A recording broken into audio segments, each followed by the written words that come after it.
After 10 years in prison, my life took a turn I never saw coming.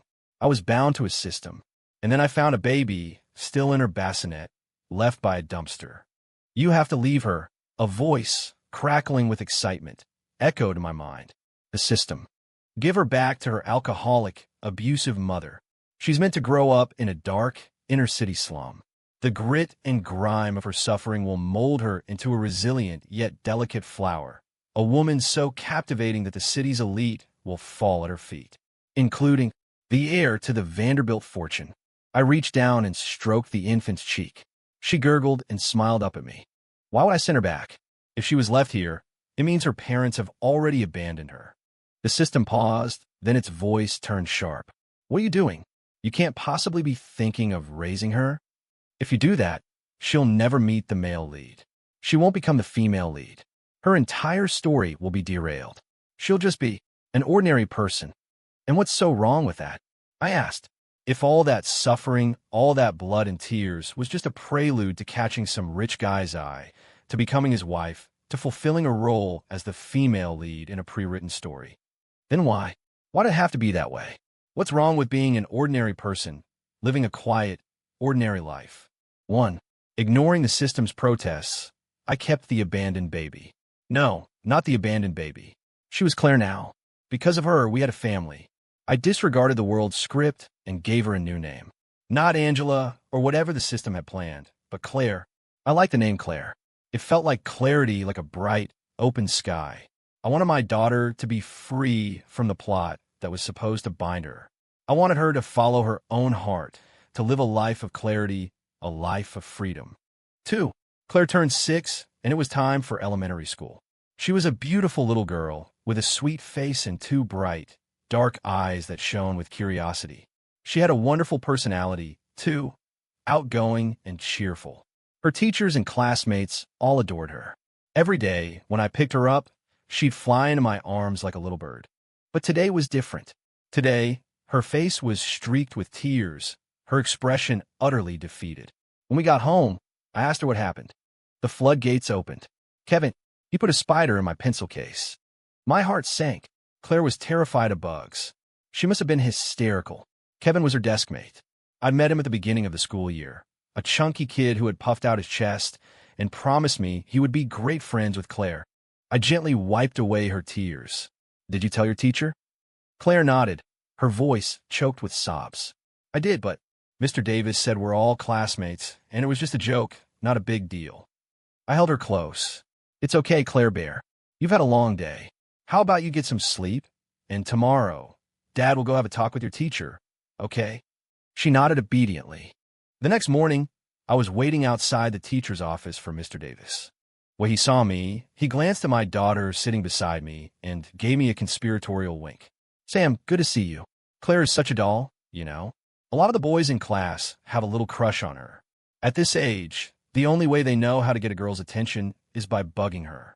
It's just kids being kids, nothing to worry about. We could just let it go." He seemed completely unconcerned. His smile slowly faded in my silence. I looked him straight in the eye. "I don't know about that," I said, my voice low and steady. "All I know is that my daughter's feelings were hurt. She was frightened, and she was targeted. That's not a joke. That's bullying." "Sam Clark, what are you talking about?" Mr. Davis shot to his feet, his face flushing. "Kevin is just a child. What does he know? It was a harmless prank between kids. Do you really need to make a mountain out of a molehill?" "A prank? You think this is a game?" I let out a humorless laugh. "A joke is only a joke if both people find it funny. You get that, right?" Suddenly, with a rustle of paper, a small garter snake slithered out from a folder on his desk, flicking its tongue and winding its way toward him. "Oh my God! Help! Where did that snake come from?" Mr. Davis shrieked, leaping back so fast his chair nearly tipped over. I watched him scramble into a corner, then calmly picked up the snake and walked toward him.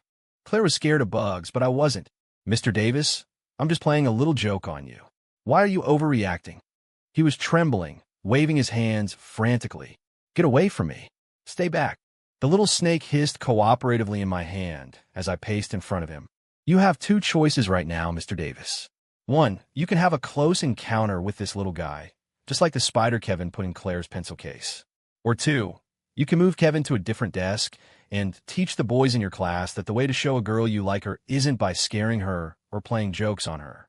It's by showing her respect and kindness. The second one. I choose the second one, he yelled.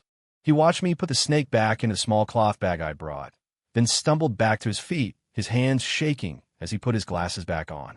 I zipped the bag shut and told Claire to head class. After she was gone, Mr. Davis sidled up to me, looking resentful. Don't you think you're being a little overprotective, Sam? If you keep this up, you're going to affect her social development. What if she ends up like you? I shot him a cold glance, and he shrank back toward his desk. You don't need to worry about her future, Mr. Davis. Just focus on handling what's right in front of you. That evening, I had to ask, Claire Bear, if Kevin doesn't want to be your friend anymore because of what happened today, will you be mad at Dad? Claire thought for a moment. Dad, you told me before that not everyone in the world is going to like me, and that you can't force a friendship with someone you don't click with. She suddenly threw her arms around my neck, her smile radiant. Besides, Kevin didn't put any more bugs in my backpack today. Why would I ever be mad at you for that? You're the best dad in the whole world. A wave of warmth washed over me, and I hugged her small body tightly. In that moment, I had the whole world. 3. The next day, for the first time in 6 years, the system reappeared. Maybe it was its form of silent protest against my rewriting of the script. It couldn't believe that a middle-aged ex-con, cut off from the world for a decade, could actually manage to raise an abandoned child. To its disappointment, not only did I not starve, but I used my old skills to make a living for both of us. Life was quiet and happy. But today, the system was here to give me the main quest. If there's a system, there has to be a quest. According to the original plan, the ultimate goal is to get the female lead's happiness index to 100. And when does that happen? I asked. At the grand finale, of course. When she marries the male lead. The female lead marrying the man she loves, marrying into one of the wealthiest families in the country. It's the perfect ending. Is there an epilogue? I asked. Does it ever show what her life is like after the wedding? What's her happiness index then? The system fell silent, unable to answer. I knew it. Stories like this never show what happens after the wedding. They're like fairy tales that end with the prince and princess getting married, and then the curtain falls. Maybe that's because before the wedding, a princess has infinite possibilities. She could become a queen in her own right, or an artist, or anything she wanted. But out of all those infinite possibilities, she chose the one prince, giving up everything else. What would her life be like after that? Moving far from home, to a world she doesn't know, would she be lonely? Would there be friction with the in-laws, whose customs and expectations are so different from her own? No one ever cares about that part. Life eventually settles into a routine, and the daily grind can wear away at even the most passionate love. The years are long. If you don't have a core belief, something eternal to hold on to, it's a hard road. I didn't know if the original female lead was happy after her marriage, but I wanted to know if my daughter was happy now. What about Claire right now? Can you check? Is she happy? I waited, my stomach in knots. I was terrified that, with my limited means, I hadn't given her the life she deserved. In the 3 seconds the system was silent, my heart felt like it was turning to ash. It's 62. What? What have you done? That number is supposed to be the happiness index she reaches when she first falls in love with the male lead. The tension drained out of me. I smiled and looked at a photo on the shelf. A little girl perched on a middle-aged man's shoulders, laughing without a care in the world. I guess I've just done my job as a father. It turns out, under the protection of the king, a princess can always be herself, and I had no doubt that when she grew up, even after leaving the king's side, my princess would live a life of freedom. 4. A few years later, Claire was a teenager, accepted into Northwood High, the best public school in the city. She was smart and hardworking, so her grades were always excellent. In the middle of her sophomore year, it was time to choose her academic track for the final 2 years. Claire was conflicted. One day, she came home looking completely dejected. I knew something was wrong. Is this about choosing your classes? I asked gently. Her eyes immediately filled with tears. Dad, my guidance counselor said that girls just aren't as good at math as boys. He said even if my grades are good now, I won't be able to keep up by the time I'm a senior. My smile vanished. So he's pushing you toward the humanities? What do you want to do? My daughter sighed. Dad, I do want to focus on humanities, but not because of what he said. It's because I want to study law. I was surprised. Oh, why is that? Because you always told me that when you face injustice, you have to use the law as your shield to defend yourself. You said the heart of the law is about finding freedom within order, achieving good within the rules, and in the gray areas of life, protecting that small, unquenchable light of civilization. I want to be a person who does that. I looked at my daughter's shining eyes, my heart swelling with a tender pride. I couldn't believe she remembered something I'd said so casually all those years ago. Because I hadn't understood the law, I'd taken to fall for a so-called friend and lost 10 years of my life. I didn't want my daughter to ever make the same mistakes. The system's voice chimed in. OMG. Her happiness index just went up again. It's 71 now. I realized that more than her grades, I cared about her happiness, about whether she felt fulfilled. And clearly, this path made her happy. I chose my words carefully. I'm so proud of you for thinking that way, Claire. I know you're not the type to let anyone look down on you. But if you choose a field you don't love just to prove a point, you'll regret it for the rest of your life. Your counselor says girls aren't good at math, but don't you need math for the SATs, even if you focus on humanities? The top humanities students all have near-perfect math scores. Does that sound like they aren't good at it? Claire nodded in agreement. I stroked my chin, thinking, if that school's environment is so toxic, why don't we just switch? The Dalton Academy had become a real rival to Northwood High in recent years. Most importantly, its teaching style was more progressive, more like a college, where students were treated with more freedom and respect. At this, Claire's eyes lit up. Dad, could we really? Of course we can. We'll go to the Dalton Academy in Southbridge. The academics are just as good as Northwood's. She hesitated. But Southbridge is on the other side of the city. We'd be so far from home. We wouldn't know anyone. Don't worry. Dad will go with you. We'll sell this house and buy a new one over there. Besides, I've saved up a good amount of money over the years. We can afford it. After getting out of prison, I had opened a small hardware and repair shop. The business was steady, and at night, I ran a food truck. We were doing okay. A minor character, never even mentioned in the original book, was living a perfectly good life outside the main plot. Claire threw her arms around me, her voice thick with emotion. Thank you, Dad. I know you're doing all of this for me. Don't worry, I'll work my hardest. I won't let you down. I stroked her hair, thinking how much she'd grown. I remembered seeing people back in my old neighborhood constantly telling their kids how hard their lives were, how much they'd sacrifice for them. I didn't know much about being a good parent back then, but I knew that wasn't it. That kind of talk just burdens a child with guilt and brings no peace to the parent. I didn't want Claire to suffer the hardships of the original story. While she was young, I wanted to be the one to shield her from every storm. All she had to do was stand on my shoulders and climb to see the great, wide world for herself. My greatest wish, Claire, is for you to feel happy in your life. The move and the school transfer went smoothly. With the cloud of negativity gone, Claire thrived both academically and personally. After her first year at Dalton, she wanted to get a head start for the next term, so she asked me to find her a tutor. As luck would have it, we found the perfect one, a recent Dalton graduate and current law student named Isabella Rossi. Isabella had been a student representative at Northwood High. During a college signing day ceremony, a video of her confidently declaring her dream university and her target SAT score went viral. The internet tore her apart. This girl is so arrogant. She's setting herself up for a fall. She'll end up at a community college. That'll teach her some humility. The comments were endless. People turned the video into a meme. Someone doxed her, finding her family's phone number and harassing them. For her entire senior year, Isabella endured a storm of online and real-world pressure. But she emerged from her cocoon and, that June, was accepted into one of the nation's top law schools.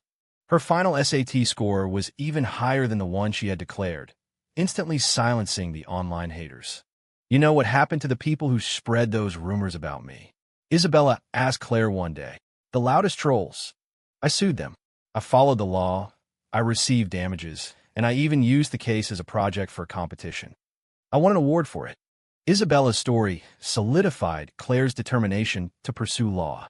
Maybe it was destiny. She was meant for this path. It was a difficult road, especially for women, but as long as someone had walked it before, I knew Claire could too. She was that bright and that tough. 3 years of high school flew by, and soon it was time for college applications and final exams. On the afternoon of her last final, I waited outside with thousands of other anxious parents. When the bell rang, I saw my daughter running toward me. She grabbed my arm, chattering like a magpie. "Dad, I nailed it. You can start getting ready for a call from the Harvard admissions office." I brushed the hair from her forehead. "Wow, looks like I'll be riding your coattails, Claire Bear." The system buzzed in my ear. "I can't believe it. Out of all the mission holders, you have the highest score. It's incredible." I chuckled. "You also didn't believe an ex-con could support himself, let alone raise a daughter who gets a score this high, did you?" The system, stumped, went quiet. Compared to the other mission holders in other worlds, I was at a huge disadvantage. But I had done everything in my power to give my daughter the best life I could. I cleared every obstacle from her path so she could run freely. And Claire had thrived, reaching her fullest potential. In this life, she would go to a top university. She wouldn't be like the girl in the book, working multiple jobs to get through a state school while suffering abuse from her biological parents, only to graduate from an ordinary college. Claire's future would be so much brighter. Even if she never married the male lead or entered his wealthy world, she would have the power and the confidence to build her own fortune. After her exams, Claire went out to celebrate with her friends. The system's voice returned, softer this time. "Host, maybe you were right. Maybe a person doesn't have to endure endless suffering to have a happy and fulfilling life." I looked out the window at the setting sun and smiled without a word. Claire went off to college in Boston. I kept my routine, running the shop during the day and the food truck at night. A neighbor, Brenda, sometimes tried to give me advice. "Sam, why are you still working so hard? Your daughter's in college now. Pretty soon she'll graduate, and you can just sit back and relax. Besides," she added, "you know what they say? You're just raising her for some other man's family. All that money you're making will just end up with them. It's not worth it." I kept my head down, organizing my supplies. "Well, that's a sad way to look at it," I said without looking at her. "It sounds like your daughter has a family of vampires waiting for her. The way I see it, the more I earn now, the more security Claire has for her future. And anyway, it's her money when I'm gone. She can do whatever she wants with it. It's not for me to say, right?" Brenda's face soured. She rolled her eyes and walked away. Once the shop was quiet again, the system asked, "Host, I don't really understand human thinking. Does she think that way because her own daughter is successful?" I shook my head. "No, her daughter is at a local state school." "Then why does she think that way?" I sighed. "Maybe it's because she doesn't love her daughter that much." "Not really," she says, "child, but deep down, she still values a son more." A lot of parents think they can kick back once their kid is in college, but that usually only applies if the kid is a girl. If it was a son, they'd be working harder than ever, saving up to help him buy a house and a car. Many parents not only fail to support their daughters, they greedily expect a young woman who hasn't even started her career to support them. It's a deep-seated bias. In their minds, their money is being saved for a son-in-law or a grandson they've never met. It's for anyone but the daughter standing right in front of them. Of course they love their daughters, just not quite enough. Haven't you ever heard the saying? I asked the system. "What saying?" "You want to know where someone's love is? Look at where their money goes." 7. Near the end of Claire's first winter break, her biological parents showed up. Ever since she'd gotten into Harvard, our old town had been buzzing. The name Claire Clark was famous back home, and by some cruel twist of fate, her gambling father had seen an article about her. Realizing the baby they'd thrown away was now a student at an Ivy League school, he was consumed by regret. He and his alcoholic wife cooked up a plan. They would come find Claire, reinsert themselves into her life, and have her take care of them in their old age. They found me while I was working the food truck. The two of them, who usually couldn't agree on anything, were suddenly a united front. They started making a scene right at my truck. They smashed my equipment, and I watched a whole day's worth of prep spill onto the pavement. My face went dark. "Everyone, come and see," the man yelled. "Gather around. This man, Sam Clark, is a kidnapper. He stole my daughter 18 years ago." "My baby girl," the woman wailed. "Daddy misses you so much. But this cruel man won't let us see our own daughter." They howled and cried. and a crowd started to form. "You say she's your daughter," I said, my voice dangerously calm. "Then what's her name?" They both fell silent. I picked up a metal spatula from the ground. "Exactly. You have no idea, do you? Because you're the ones who threw your own daughter away." My words sent a ripple of murmurs through the crowd. Seeing the tide turn against him, the man grabbed a heavy iron skillet from the wreckage and swung it at me. I ended up in a fight with both of them. Maybe I was getting old, or maybe it was just that I was outnumbered, but I was badly injured and ended up in the hospital. Through a hazy fog, I thought I heard Claire's voice. "Dad, are you okay? Does it still hurt anywhere?" I opened my eyes and saw my daughter, home for the first time in months. "I'm sorry, Claire," I whispered, my voice hoarse. "I'm so sorry I caused you all this trouble." Seeing the dark circles under her eyes, I was filled with guilt. Claire squeezed my hand. "Dad, what are you talking about? They're the ones who are horrible. They abandoned me 18 years ago, and now they've come back to hurt me a second time." "But don't worry," she continued, a new strength in her voice. "While you were unconscious, I handled everything. They won't be bothering us again. And if they do, the law will handle them for us." She made a small fist, and we looked at each other and smiled. Then she hugged me, her embrace so warm. "Besides, you're the only dad I have, the only one I'll ever claim." The tears I'd been holding back finally fell. She knew. All this time, she knew. My daughter was truly grown up. The little sapling had become a mighty tree. And I realized I was getting old. Over 50 now. How much longer would I have with her? I didn't know. 8. After I recovered, I couldn't sit still. I insisted on getting the food truck running again. It's not that I want to cause trouble, Claire, it's my customers. The regulars in my WhatsApp group are messaging me every day. "Seriously, look." I showed her my phone, and after scrolling through the messages, she finally relented. "All right, Dad, I know I can't stop you, but I'm coming with you. It's too much for you to handle alone." I tried to object. "No way. My main spot is near the university campus. What if one of your old high school friends sees you? It wouldn't look good." "What wouldn't look good, Dad? I'm helping my own father. What's wrong with that?" A mischievous glint appeared in her eye. "What? You still think I'm a kid who gets embarrassed easily? No way. In fact, I could be your marketing manager. I'll text all my old classmates who live around here. Just you wait." She pulled out her phone and, a minute later, added me to a group chat. Looking at the list of pre-orders flooding in, I smiled with a deep sense of contentment. "See, I'm pretty good at this, huh?" Seeing Claire's confident, radiant smile, my heart felt impossibly full. I used to think that being a parent was all about giving. But now I understood that when you plant a seed, there will come a day when you get to see the fruit it bears. All the hard work was worth it. The little baby who was barely breathing when I found her had grown into a formidable young woman. The system's voice chimed in. "Congratulations, host.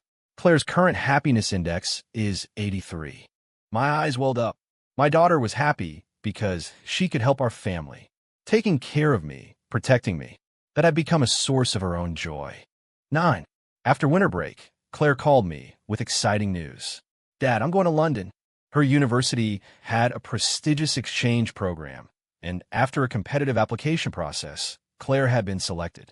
Looking at her beaming face over the video call, I felt a mix of pride and a little bit of melancholy. "That's wonderful. London is an amazing city." "It wasn't easy to get," she said, her voice full of pride. "Thousands of students applied, and they only picked 20. I'm pretty amazing, right?" "You are, Claire. I'm so proud of you." While she was in London, she sent me postcards and photos. Most were of her standing in front of famous landmarks. But in every single one, she had meticulously photoshopped me in right next to her. The edits were seamless. It was as if I had gone to London with her. I looked at photo after photo, a young woman, beaming, holding the arm of a middle-aged man. The girl was in the prime of her life. The man was entering his twilight years, his hair flecked with gray. I realized then that Claire was truly seeing the world, standing on my shoulders, and through her eyes, I was getting to see it too. 10. Junior year began. One day, the system suddenly alerted me. "Host, the female lead has officially met the male lead. The next phase of the plot is about to begin." I was stunned for a moment. Fate is a strange thing. For 19 years, Claire's life had been a complete deviation from the original script. The two of them, whose paths were supposed to be entirely different, had still managed to find each other. You really can't stop destiny when it comes knocking. 2 months later, during one of our regular video calls, Claire was uncharacteristically shy. "Dad, I think I might like someone." My heart skipped a beat. I kept my voice gentle. "Oh yeah? Who is he? Is he in your department?" A blush crept up her cheeks. "No, he's not in the law school. He's at the business school. We met at the club fair at the beginning of the semester, and he started asking me to get lunch with him. He's a really good guy, Dad. He's so thoughtful." "What's his name?" "Carter Vanderbilt." I kept the smile on my face. "You like him? Does he like you?" "He asked me out today, but I told him I wasn't ready. He said he would wait until I was, and then he would ask me again." "Well, that sounds wonderful. A love story from your college days is something special, you know. You're an adult now, Claire, and I won't interfere in your relationships. My only rule is that you take care of yourself and protect your heart." "I know, Dad.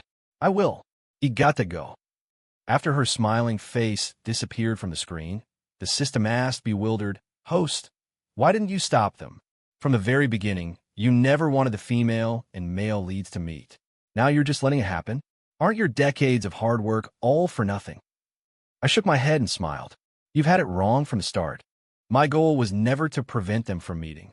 I knew the original story had a gravitational pull, that things would try to snap back into place. The reason I worked so hard to raise Claire, to give her everything, was to give her options. She can choose to be with the male lead, or she can choose another male lead. In these kinds of stories, the only man who gets to be the male lead is the one the female lead loves. Claire's life is her own to decide. My only job, as her father, is to support her choice, whatever it is. 11. A week later, Carter Vanderbilt asked again. This time, Claire said yes. During winter break, Carter insisted on coming to visit. When I met him, I could see why he was the book's leading man. He was handsome, tall, and carried himself with a quiet humility. By this time, the Vanderbilt family was one of the most powerful dynasties in the country. Claire and Carter were well-known figures on campus, and their relationship naturally drew a lot of attention. I didn't say much about it, but I quietly increased Claire's allowance. I made a point to tell her, "Claire, now that you and Carter are together, it doesn't matter what his family's financial situation is. Whether they're rich or poor, you are both equals in this relationship. Don't ever sell yourself short, but also don't just take without giving back." This was her first real relationship, and we hadn't talked much about dating before. She looked at me with curious eyes, shining like diamonds. "Okay, Dad, I will." Looking at her, so full of light, I was glad I hadn't given in to a momentary impulse to keep them apart. Whatever the outcome, right now they were in love. Right now, Claire was happy. That was enough. Nothing in life is certain, especially love. One minute you can be madly in love, and the next you can lie without blinking. All you can do is live in a moment and not worry about the destination. 12. The summer after her junior year was Claire's busiest yet. She was juggling a high-profile internship while preparing her applications for law school. Her hard work paid off. She was accepted into Harvard Law and was chosen by her dream professor to be a research assistant. By her senior year, things calmed down, and she had more free time. She took on a tutoring job to earn some extra cash. One day, she called me, her voice heavy with frustration. "Dad, I don't know how to help my student." It turned out that the girl she was tutoring, Lily, was being severely bullied at school and had started self-harming to cope with the pain. Lily's parents were always working and paid little attention to her beyond her grades, which only deepened her depression. The parents didn't know anything about the law and felt helpless as they watched their daughter's condition worsen. "What do you want to do?" I asked. I knew Claire. She wasn't going to stand by and do nothing. As much as I knew it was better not to get involved in other people's problems, who doesn't want to see a little more kindness in the world? Claire refused to let that girl sink into darkness. She took Lily to meet with her own professor to learn how to use the law as a shield. Getting someone so emotionally fragile to stand up and fight is an incredibly difficult thing. It takes an immense amount of energy, and you never know when they might break, undoing all the progress. But luckily, both Claire and Lily were resilient. The sun eventually broke through the clouds. Sometime after the situation was resolved, Claire came to me for a talk. "Dad, Have you ever heard of Eleanor Vance? She's a public interest lawyer. She and her team use the law as a weapon to fight for the rights of women who have been victimized. People like her are amazing. And Dad, you know what? Lily told me that when she gets older, she wants to go to law school too. She wants to become a lawyer and be a voice for the vulnerable. She suddenly smiled. When I heard her say that, I was so happy. It felt like a jolt of energy shot through my whole body. I froze. I already knew what she was going to say. My eyes filled with tears, but I wouldn't stop her.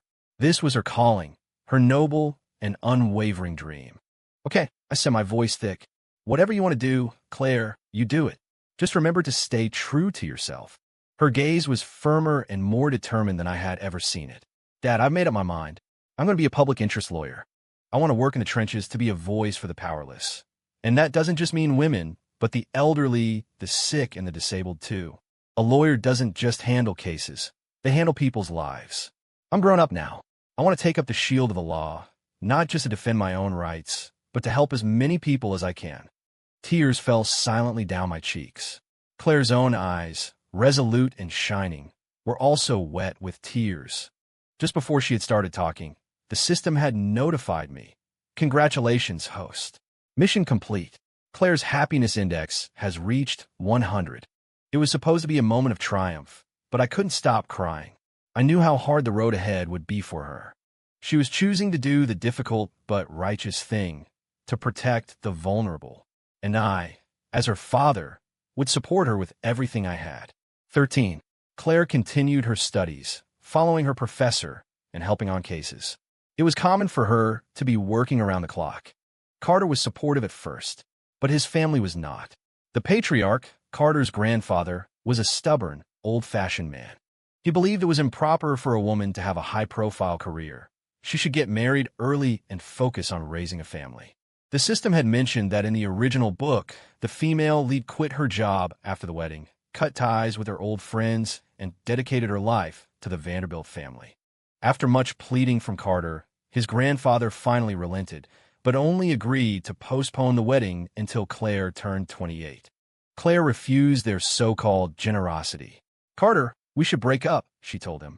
You're a wonderful person, but we're not right for each other. I'm just starting my graduate studies, and I still want to get my doctorate.